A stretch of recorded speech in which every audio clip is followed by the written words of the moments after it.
I stood in front of my empty jewelry cabinet, hands trembling, staring at the bare velvet where my grandmother's ruby necklace used to rest. The space where my mother's emerald brooch had lived for 40 years. The spot where Harold's gold bangles caught the morning light every single day. All of it. Gone. My chest tightened. I checked every drawer. Every velvet pouch. I even got down on my knees, bad knees at 76, and looked behind the cabinet like maybe they'd just fallen. Like maybe I'd misplaced decades of family history. But I knew better. Someone had taken them. I grabbed my phone with shaking fingers and called my daughter. When she answered, her voice was breezy. Unbothered. Hey mama, what's up? Cassandra, I said slowly, trying to keep my voice steady. Have you been in my bedroom recently? A pause. Then, yeah, last week when you were at the doctor. Why? I swallowed hard. My jewelry. It's gone. Another pause. Longer this time. Then she said the 3 words that changed everything. I gave them away. The room tilted. My ears rang. I couldn't speak. She kept talking, casual as if we were discussing the weather. Mama, you weren't using them. I donated them to the church charity auction. You always talk about giving back. I thought you'd be proud. Proud. My grandmother's ruby necklace. My mother's brooch. Harold's bangles. The ones he placed on my wrists the day our first child was born. She gave them away. But before I tell you what I did to her, you need to understand something. Those jewels weren't just jewelry. They were my bloodline. They were every sacrifice my family made. Every love story. Every war survived. Every Sunday morning at church. Every anniversary kiss. And she sold them like garage sale junk. If someone in your family did this to you, would you even know how to fight back? Stay with me. Also download your ebook titled Suspense and Family Drama Short Stories by clicking the link in the pinned comment. Now, let me take you back to where this really started. Because you need to know who I am before you understand what I became. Tell me in the comments, where are you watching from, and what time is it where you are right now? My name is Beatrice Hartwell. I'm 76 years old, born and raised right here in Savannah, Georgia. I've lived in the same house for 43 years. The one Harold and I bought when we were young and hopeful, back when our children were still small enough to carry. I raised 2 kids in this house. Cassandra and Raymond. Raymond, my youngest, teaches middle school math up in North Carolina. He calls me every Sunday without fail. Asks about my week. Reminds me to take my blood pressure medicine. He's quiet, thoughtful. The kind of son who listens more than he talks. When he visits, he fixes things around the house without me asking. Loose hinges, squeaky doors, the porch light that flickers. Cassandra is different. Always has been. She's sharp. Quick-witted. The kind of woman who walks into a room and expects everyone to notice. Growing up, she used to tell me, Mama, I don't want to inherit nice things. I want to earn them. I admired that fire in her. But somewhere along the way, that fire turned into something else. Something colder.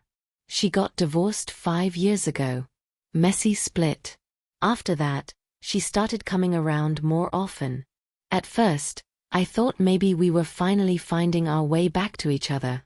Maybe time had softened the edges between us. But Cassandra never did anything without a reason.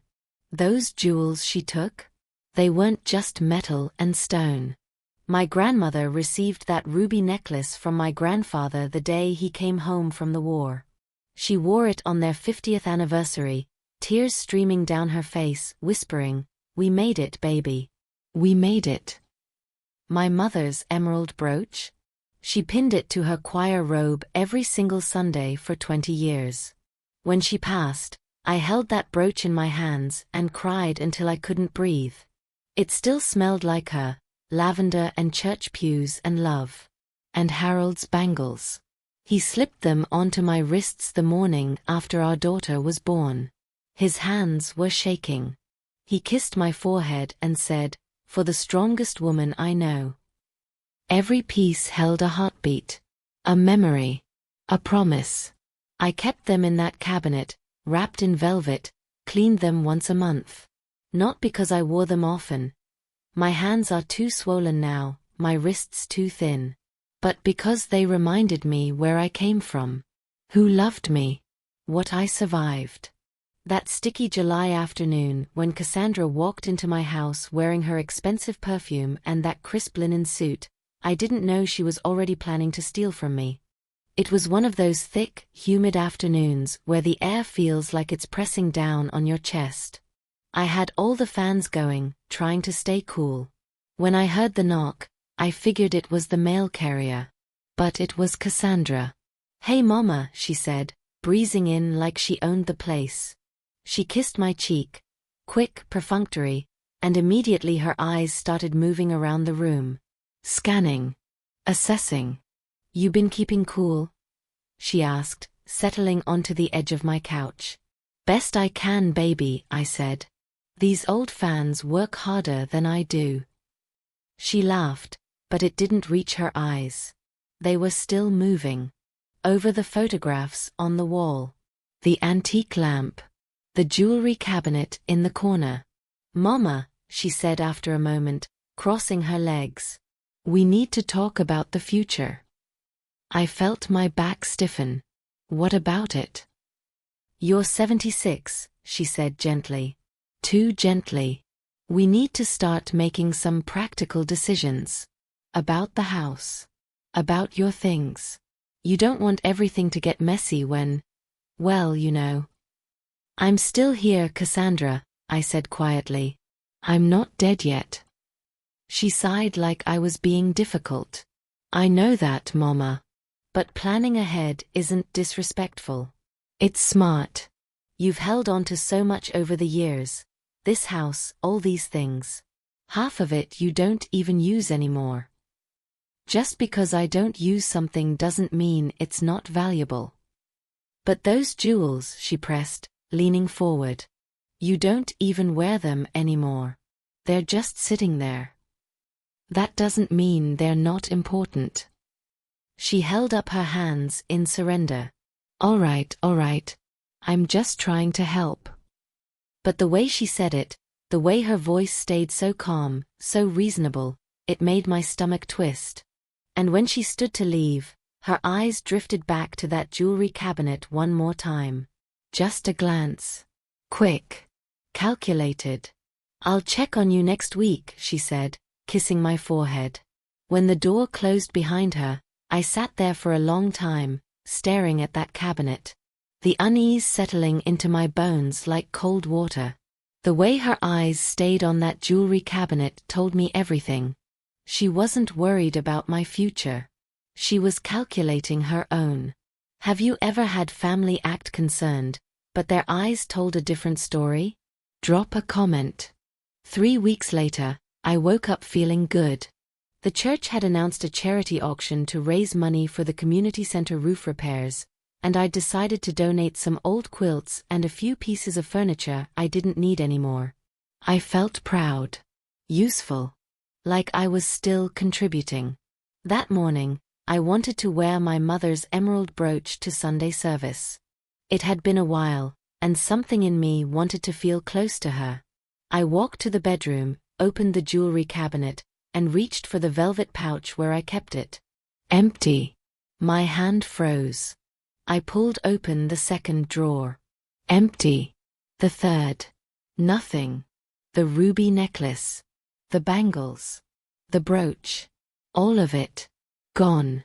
My knees cracked as I lowered myself to the floor, searching behind the cabinet like a woman who'd lost her mind. Maybe they fell. Maybe I moved them and forgot. Maybe. But I knew. My hands were shaking so badly I could barely dial Cassandra's number. She answered on the third ring. "Hey Mama, what's wrong? You sound upset." Have you been in my bedroom recently? I asked, my voice tight. A pause. Yeah, last week while you were at your doctor's appointment. I was just checking on things. Why? I closed my eyes. My jewelry is missing. Another pause. Longer this time. Then, so casually it made my stomach drop. Oh, that. Mama, I gave them away. I couldn't breathe.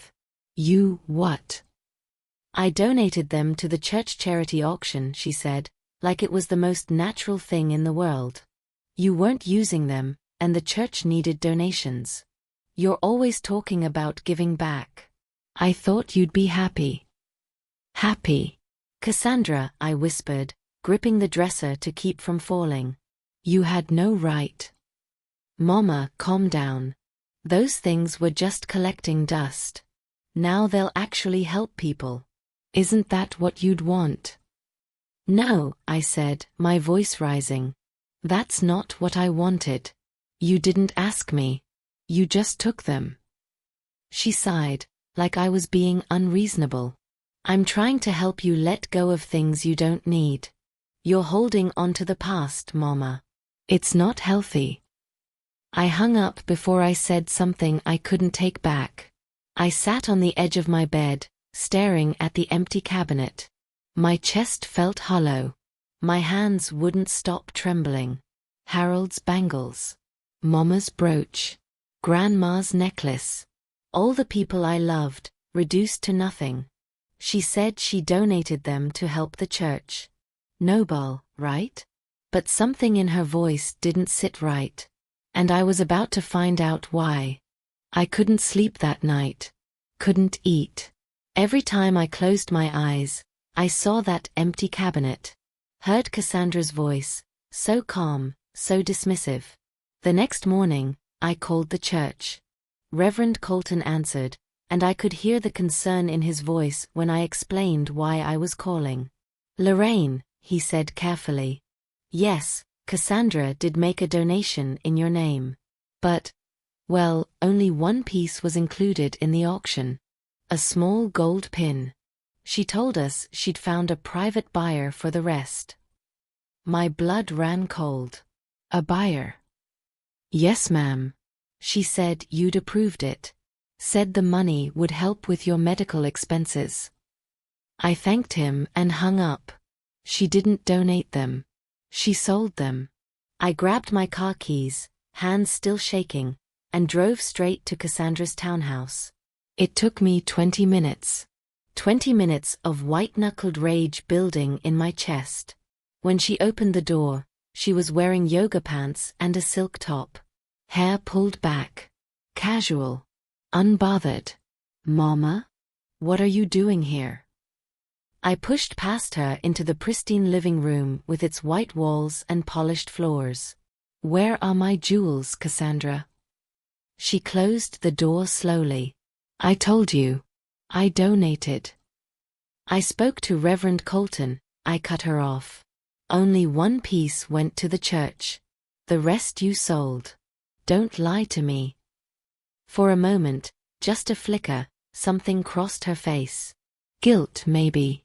But then it hardened into defiance. So what if I did? She said, crossing her arms. You weren't using them. That doesn't make them yours. I needed the money, Mama. There it was. The truth. For what? I demanded. That's none of your business. But I could see it now. The expensive furniture. The designer handbag on the counter. The new car in the driveway. Cassandra had been living above her means for years. The divorce left her with debt she couldn't handle, and instead of asking for help, instead of being honest, she stole from me. You had no right, I said, my voice breaking. Those jewels weren't just things. They were my family. My history. Harold gave me those bangles the day our daughter was born. Your grandmother wore that necklace to her 50th anniversary. My mother. They're just objects, Mama, she interrupted. And I'm your daughter. They would have been mine eventually anyway. I stared at her. This woman I raised. This stranger. You think being my daughter gives you the right to take from me? She looked away, jaw tight. Behind her, I noticed a man's jacket draped over a chair. Expensive. Unfamiliar. Who else is here? I asked. That's Leon, she said dismissively. He's helping me with some things. Leon. Some man I'd never met, lounging in my daughter's house while she spent money from stolen jewelry. I turned toward the door, my heart pounding so hard I thought it might give out. This isn't over, I said quietly. She scoffed. What are you going to do, Mama? Sue me? I'm trying to help you move forward. You're stuck in the past, holding on to things that don't matter anymore. I stopped at the door, turned back to face her. You're wrong, Cassandra. Those things mattered. And you're about to learn exactly how much. That's when I understood. This wasn't about jewelry. This was about control. About Cassandra deciding my life was hers to manage, my belongings hers to distribute, my legacy hers to erase. And she thought she'd already won. Was she wrong, or just practical? Some of you will defend her. I want to hear it. Comment now. I drove home in a fog. When I walked through my front door, the house felt emptier than it ever had before. Even with all my furniture, all my photographs, all the years of memories packed into these walls, it felt hollow. I sat down on the living room floor and pulled out the old photo albums. The ones I kept on the bottom shelf of the bookcase. My hands were still shaking as I opened the first one. There was Harold on our wedding day, grinning like he'd won the lottery.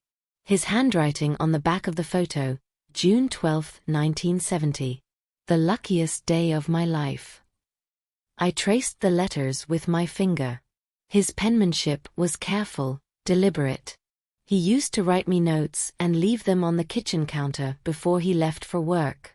I turned the page. My mother in her choir robe, that emerald brooch pinned right over her heart. The church program from Easter Sunday, 1985, tucked into the plastic sleeve. The paper was yellowed now, fragile. I could still smell the lilies from that morning if I closed my eyes. Another page. My grandmother on her 50th anniversary, wearing the ruby necklace. She was smiling, but her eyes were wet. I remember that day.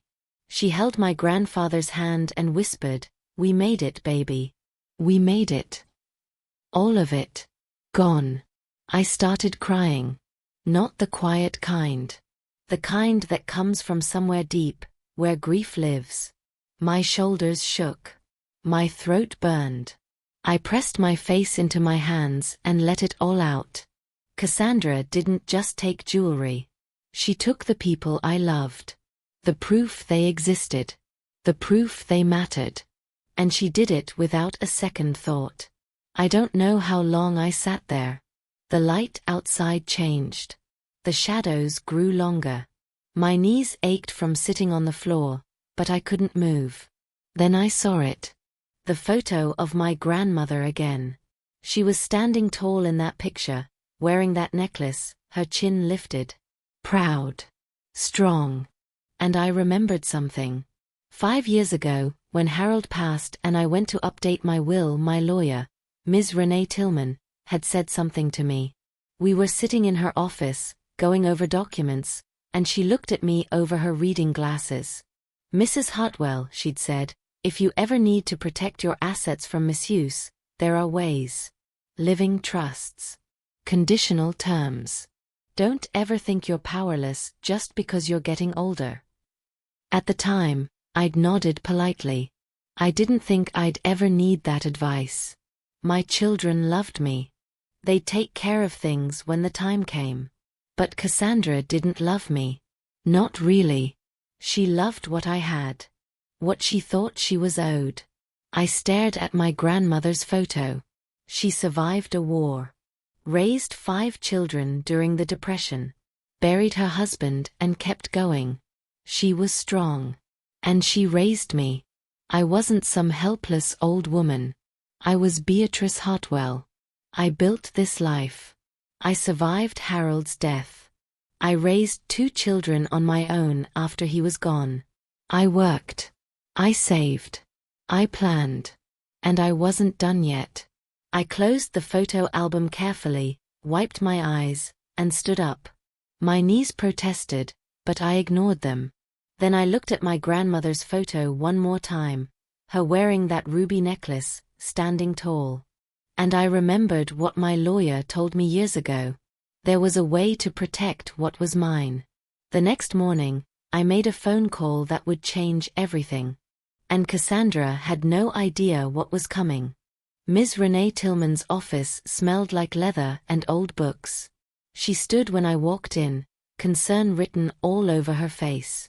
"Beatrice," she said, coming around her desk to greet me. "I got your message. Sit down, honey. Tell me what happened." So I did. I told her everything. About Cassandra's visits. The missing jewelry. The phone call. The confrontation at her house. The lie about the charity donation. The sale. Miss Tillman's expression darkened with every word. "She sold them without your permission," she said flatly when I finished. "That's theft, Beatrice. Clear cut. You could press charges." I hesitated. The thought of my own daughter in handcuffs, in court, facing criminal charges, it made my stomach turn. "I don't want to do that," I said quietly. Miss Tillman leaned back in her chair, studying me.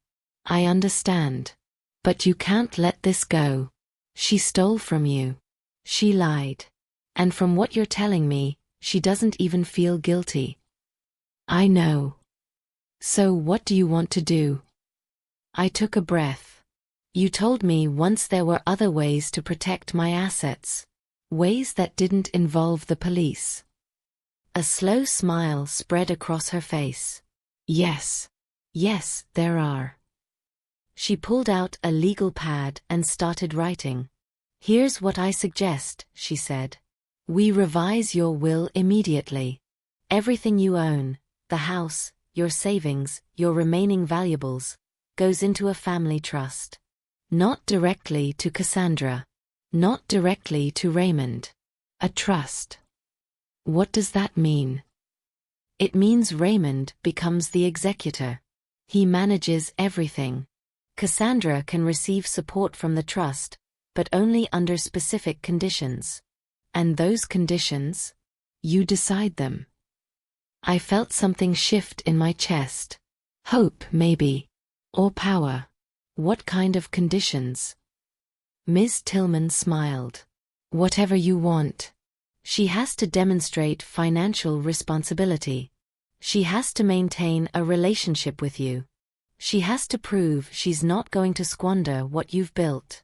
And if she contests the trust? If she tries to challenge it in court? Then what? Then she gets nothing. Completely disinherited." I sat back in my chair, letting that sink in. Cassandra thought she could take from me and face no consequences.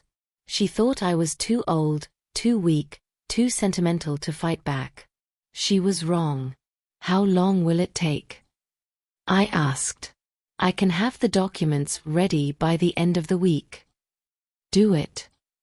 Miss Tillman nodded, already making notes. "One more thing, Beatrice.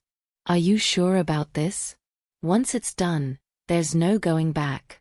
Cassandra will know you cut her out." I thought about that empty jewelry cabinet.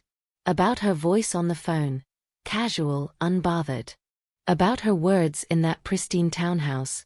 They would have been mine eventually anyway. "I'm sure," I said. We spent the next hour going over details. Raymond's role. The conditions for Cassandra. The language that would make it ironclad. By the time I left that office, my hands weren't shaking anymore. I walked out of that office holding the keys to my daughter's future. And she was about to find out the hard way. Don't steal from the woman who built the kingdom. Would you cut your child out completely, or leave them a second chance? Yes or no in the comments. 2 weeks later, I invited both of my children to Sunday dinner. It was something I used to do regularly, back when the house felt fuller. Lately, it had been too quiet. Raymond arrived first, like he always did. He pulled into the driveway in his old sedan, carrying a basket with fresh cornbread wrapped in cloth. "Hey Mama," he said, kissing my cheek. He smelled like laundry detergent and kindness. "Thank you for coming, baby." He set the cornbread on the counter and looked at me carefully. "You sounded different on the phone. Is everything okay?" Raymond always noticed things other people missed. "Everything's fine," I said. "I just wanted us all together." He didn't look convinced, but he didn't push. Instead, he started setting the table without me asking. That's who Raymond was. Quiet. Helpful. Present. "Is Cassandra coming?" he asked. "She said she would." He nodded slowly. "And her friend?" "Leon." "Yes, she mentioned he might come too." Raymond's jaw tightened slightly. He didn't say anything, but I could see the disapproval in his eyes. He'd met Leon once. That was enough. We worked in comfortable silence, me stirring the greens, him arranging plates. The house smelled like Sunday, cornbread and pot roast and something warm I couldn't name. "Mama," Raymond said after a while. "Can I ask you something?" "Of course." "Has Cassandra been coming around more lately?" I kept my eyes on the stove. "A little." "She asking you for money?" I didn't answer right away. Raymond waited, patient as always. "Not exactly," I finally said. He nodded like he understood more than I was saying. "If she does, you let me know." "Okay." "Okay." The doorbell rang at 6:15. Cassandra's voice floated through the house before she even made it to the kitchen. "Sorry we're late, Mama." She swept in wearing a designer dress and heels, Leon trailing behind her like a well-dressed shadow. He was tall, handsome in an obvious way, wearing cologne strong enough to compete with the pot roast. "This is Leon," Cassandra said, as if we'd never discussed him before. "Leon, this is my mother, Beatrice." "Pleasure to meet you, ma'am," Leon said, flashing white teeth. I nodded politely. Raymond shook his hand, but there was no warmth in it. Cassandra didn't seem to notice, or didn't care. She was already talking about traffic, about her new client at work, about renovations she wanted to make to her townhouse. She had no idea. We sat down to eat, and for a few minutes, it almost felt normal. Passing dishes. Making small talk.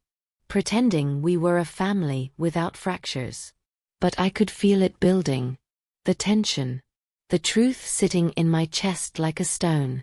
Cassandra arrived late, wearing her fake confidence like armor. She had no idea she was walking into an ambush.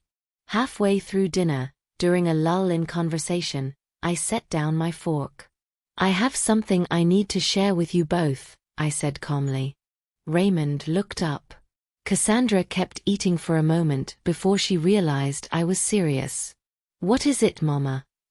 she asked, dabbing her mouth with a napkin. "I've updated my will." The words hung in the air. Cassandra blinked. "Okay. Why now?" "Because I wanted to make sure my legacy goes to those who truly value it." Her eyes narrowed slightly. "What's that supposed to mean?" I looked directly at her.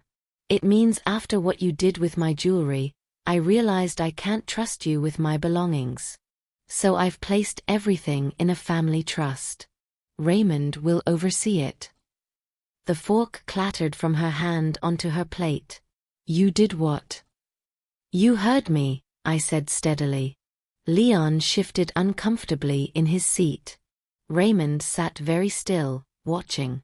"Mama," Cassandra said, her voice rising. "You can't be serious." I'm very serious. She turned to Raymond. Did you know about this? Raymond met her eyes. I just found out. Cassandra's face flushed red. This is insane. You're punishing me because I made a practical decision about some old jewelry you weren't even using. I'm protecting what's mine, I corrected. Something you failed to do when you stole from me. I didn't steal. You took my family's jewelry without permission, I interrupted. You lied about donating it to charity. You sold it for your own benefit. That's theft, Cassandra. And if you think I'm going to reward that behavior with my house and my savings, you're mistaken. She shot to her feet. I'm your daughter. And I'm your mother, I said, my voice quiet but firm. The woman who raised you, who sacrificed for you, who trusted you. And you repaid that trust by treating me like I was already dead. That's not fair. What's not fair, I said, standing now too, is you deciding my life was yours to manage. My belongings yours to distribute. My history yours to erase. You're overreacting. The trust is legal and binding, I continued. Raymond is the executor. You'll receive support only if you meet the conditions we've outlined. And if you try to challenge it in court, you'll be completely disinherited. You'll get nothing. The color drained from her face. For a moment, she just stood there, mouth open, searching for words. You can't do this to me, she finally whispered. I just did. Leon stood abruptly. Maybe we should go, he muttered. Cassandra's head whipped toward him. You're leaving. He wouldn't meet her eyes. This is a family matter. I shouldn't be here. And just like that, he walked out. Through the living room, out the front door. Gone. Cassandra stared after him, stunned. Then she turned back to me, her eyes blazing. This is your fault, she hissed. You've always played favorites. Always loved Raymond more. Always. Enough, Raymond said quietly, but with enough force that she stopped. You stole from her, Cass. What did you think would happen?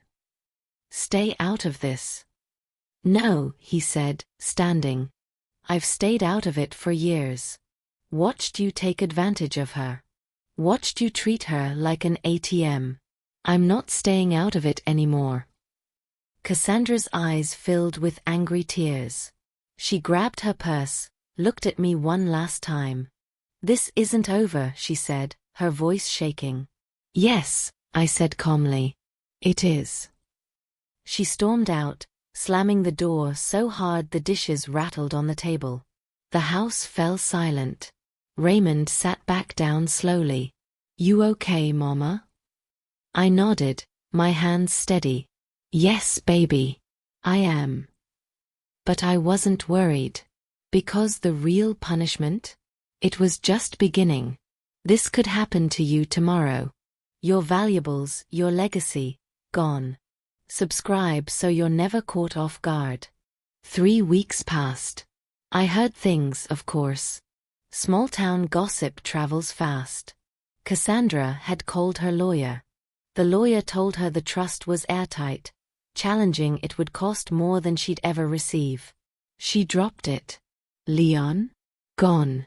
Apparently, a woman with no inheritance wasn't worth his time. I heard she sold her car. Downgraded to something used. The designer handbags disappeared from her social media. The lavish brunch photos stopped. Raymond called me every few days with updates, though I never asked for them. She's struggling, Mama, he said one Sunday. Lost a client. Behind on rent. That's unfortunate, I said.